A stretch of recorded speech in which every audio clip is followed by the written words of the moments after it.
আসসালামু আলাইকুম ভিউয়ার্স, আশা করি সকলে ভালো আছেন। আজকের ভিডিওতে আরও একটি ইউনিক স্টাইলের ফুল তৈরি করব এবং সবথেকে কম সময়ের মধ্যে। তো তার জন্য কিন্তু আমি এখানে একটি কাপড় নিয়েছি এবং কাপড়টিকে রাউন্ড করে কাটার জন্য এরকম একটি ঢাকনা নিয়েছি। ঢাকনার লম্বা হবে কিন্তু 3 ইঞ্চি। তো ঢাকনাটিকে কাপড়ের উপর রেখে আমি এখানে একটি মার্কার দিয়ে মার্ক করে নিচ্ছি রাউন্ড করে।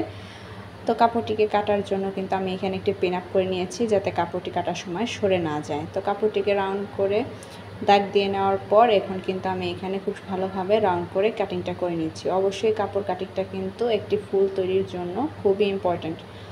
তো কাপড়টিকে এখানে আমি রাউন্ড করে কেটে নেওয়ার পর সেমভাবে আমি আরও একটি কাপড় নিয়েছি। তো এটিকেও কিন্তু আমি পিন দিয়ে আটকে নিচ্ছি যাতে কাটার সময় সরে না যায়। তো কাপড়টিকে রাউন্ড করে কাটার জন্য আগের যে ঢাকনাটি নিয়েছিলাম সেটি নিয়েছি এবং লম্বা হবে কিন্তু 3 ইঞ্চি। তো ঢাকনাটিকে কাপড়ের ওপর রেখে আমি কিন্তু এখানে খুব ভালোভাবে মার্ক করে নিচ্ছি। তো মার্ক করে নেওয়ার পর এখন আমি কাটিংটা ভালোভাবে করে নেব। তো কাপড়টিকে কিন্তু আমি খুব ভালোভাবে কাটিংটি করে নিলাম এবং সাইডের বাড়তি অংশটুকু ফেলে দিচ্ছি। তো এখানে কিন্তু আমি চারটি করে টোটাল 8 পিস কাপড় নিয়েছি।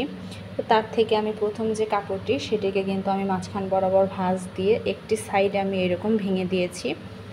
এবার অন্য একটি কাপড়ও আমি সেমভাবে মাঝখান বরাবর ভাঁজ দিয়ে একটি অংশ এক সাইড আমি ভেঙে দিচ্ছি। এবার একটির ওপর একটি এই কোণাকুণির অংশটুকু কিন্তু আমি একসাথে রেখে তারপর নিচের যে বন্ধ অংশটি সেটি ওপর দিকে রাখবো এবং নিচের যে খোলা অংশটি সেটির ওপর কিন্তু আমি সেলাইটা বসিয়ে নিচ্ছি।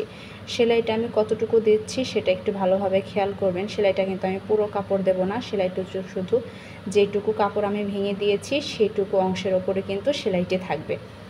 তো এইখানে কিন্তু আমার সেলাই একটি করা শেষ। এবার পরবর্তী যে কাপড়টি সেটিকে আমি মাঝখান বরাবর ভাঁজ দিয়ে একটি অংশ আমি এইভাবে 3 কোণা করে ভাঁজ করে নিচ্ছি এবং প্রিন্টের যে কাপড়টি সেটির ওপর এইভাবে রেখে আমি কিন্তু সেলাইটি করে নেব। এইখানেও কিন্তু আমি সম্পূর্ণ সেলাইটি করছি না, এখানে আমি অর্ধেক সেলাই করছি। তারপর পরবর্তী যে কাপড়টি সেটিকেও আমি সেমভাবে ভাঁজ দিয়ে পরের যে কাপড়টি সেটির উপরে রেখে আমি সেলাইটি করে নিচ্ছি। এইভাবে করে প্রত্যেকটি কাপড় কিন্তু আমি ভাঁজ দিয়ে সেলাইটি করে নেব এক এক করে। তো আমি কীভাবে ভাঁজটি দিয়েছি সেটা একটু ভালোভাবে লক্ষ্য করলেই বুঝতে পারবেন। তো এখানে কিন্তু কাপড়টিকে আমি সেলাই করে নেওয়ার পর এক এক করে প্রত্যেকটি কাপড় কিন্তু আমি যে কোনো এক পাশ আমি এইভাবে ভাঁজ দিয়ে তারপর সেলাইটি করে নিচ্ছি একটির ওপর একটি রেখে। তারপর সেলাই করার সময় যে দ্বিতীয় শেষের যে আগের কাপড়টি সেটিকেও কিন্তু এইভাবে আমি ভাঁজ দিয়ে সেলাইটি করে নিচ্ছি। যদি ভাঁজ দেখাতে বা বুঝতে অসুবিধা হয় অবশ্যই কিন্তু আমাকে কমেন্ট করে জানাবেন। এবার লাস্টের যে কাপড়টি সেটিকেও সেমভাবে আমি সেলাই করে নিয়ে লাস্টের যে কাপড়টি সেটিকে এটার ওপর রেখে আমি নিচের যে কোণার অংশটুকু সেইখানে আমি একটু সেলাইটি করে নিচ্ছি। তো সম্পূর্ণ কাপড় সেলাই করার পর কিন্তু লুকটি এরকম এসেছে। এবার সুতোর অংশ ধরে কিন্তু আমি এখানে টান দেব, একটু আস্তে করে টান দিতে হবে যেহেতু এখানে অনেকগুলো পরত পড়েছে, তো সেই ক্ষেত্রে টান দিতে কিন্তু একটু হার্ড হবে। তো কাপড়টি টান দেওয়ার পর একসাথে করে আমি কিন্তু এখানে ভালোভাবে দুটি গিট দিয়ে নিচ্ছি। অবশ্যই গিটগুলো একটু শক্ত করে দেবেন এবং বাড়তি যে সুতোর অংশটুকু সেটুকু আমি কেটে দিচ্ছি। খুব সহজভাবে কিন্তু আমি ভিডিওটি তৈরি করে দেখালাম খুব ইজি নিয়মে। তো এবার হাত দিয়ে ফুলের পাপড়িগুলো আমি একটু ভালোভাবে ছড়িয়ে নিচ্ছি যাতে দেখতে আরেকটু সুন্দর লাগে।